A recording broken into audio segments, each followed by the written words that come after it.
बिहार में पूंजी की इतनी कमी है कि यहाँ सीडी रेशियो है 40%। पूरे देश में अभी सीडी रेशियो है 74%।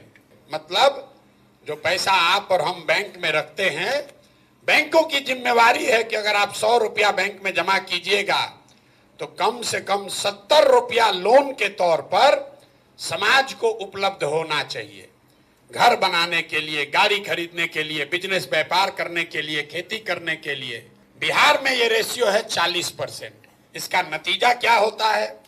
इसका नतीजा ये है कि पिछले 30 वर्ष में बिहार से 26 लाख करोड़ रुपया आपका, हमारा, बिहार की गरीब जनता का जो यहाँ बैंकों में जमा हुआ, उसमें से 26 लाख करोड़ रुपया बैंकों ने बिहार से उठाकर दूसरे राज्यों में भेज दिया।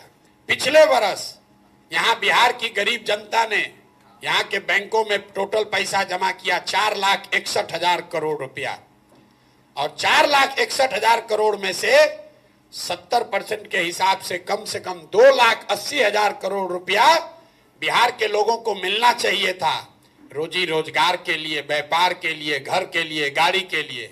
मिला कितना? 1,61,000 करोड़। बाकी पैसा कहाँ गया? बाकी पैसा गया आंध्र प्रदेश, गुजरात, तमिलनाडु, केरल, कर्नाटक। वहां पर सीडी रेशियो कितना है? वहां पर सीडी रेशियो है 90, 95, 100, 105। अगर आंध्रा में बैंकों में 100 रुपया जमा हुआ तो आंध्रा के लोगों को 105 रुपया कर्ज मिला। बिहार के लोगों ने 100 रुपया जमा किया तो हमको, आपको 40 रुपया मिला। आप अंदाजा लगाइए, अगर 2.5 लाख करोड़ रुपया हर साल एक्स्ट्रा मिलने लगता तो कितने लोग अपना घर बड़ा बनाते, कितने लोग नई गाड़ियां खरीदते, कितने लोग नया रोजी रोजगार करते। ये पूंजी की ताकत है। अगर यहाँ पर सिर्फ सीडी रेशियो को सुधार दिया जाए, आप कहिएगा कैसे सुधरेगा? ऐसा नहीं है कि बैंकों की मनमानी है कि जितना मन होगा लोन देंगे, नहीं देंगे।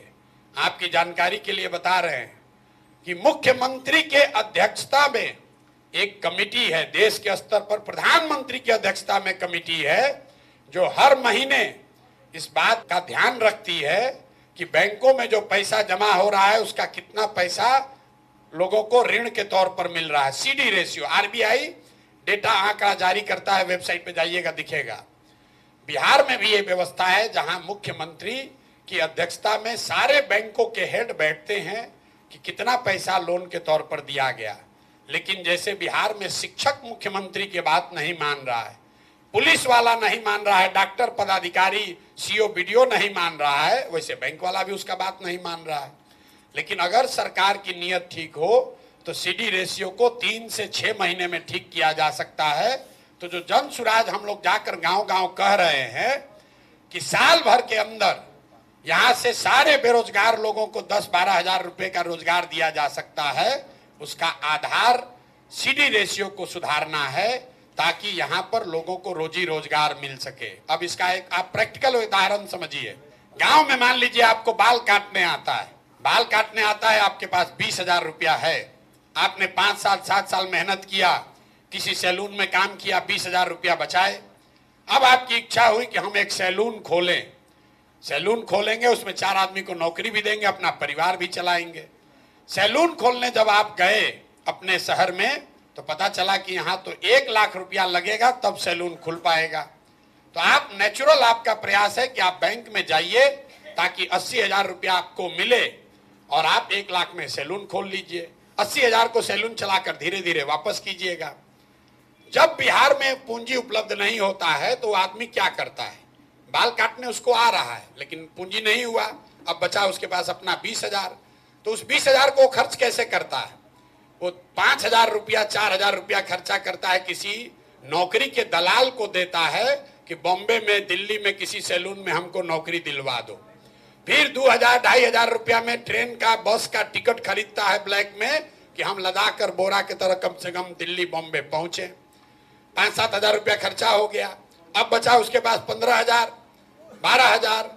वहां बॉम्बे, दिल्ली गया तो वहां जो खोली वाला है तो 3 महीने का एडवांस ले लिया, 5-7 हजार वो भी चला गया। 1-2 हजार रुपया का जो बर्तन बासन है उसमें खर्चा हो गया। तो आप देखिए पूंजी की महत्ता। आदमी को बाल काटने आता है, आदमी वही है। अगर उसको 80,000 रुपया मिल जाता, लोन के तौर पर तो यहाँ सैलून चलाता, 4 आदमी को नौकरी देता, एक छोटा व्यवसायी होता, लेकिन वो 80,000 नहीं मिला तो बॉम्बे में, दिल्ली में जाकर मजदूर बन गया। बाल वहां भी काट रहा है, लेकिन वहां मजदूर के तौर पर काट रहा है, यहाँ छोटा व्यवसायी होता। तो हम लोग का जन स्वराज की जो सोच है कि जो जवान लड़के हैं, जो नवयुवक हैं, उनको पूंजी उपलब्ध कराया जाए ताकि घर घर में रोजी रोजगार हो सके।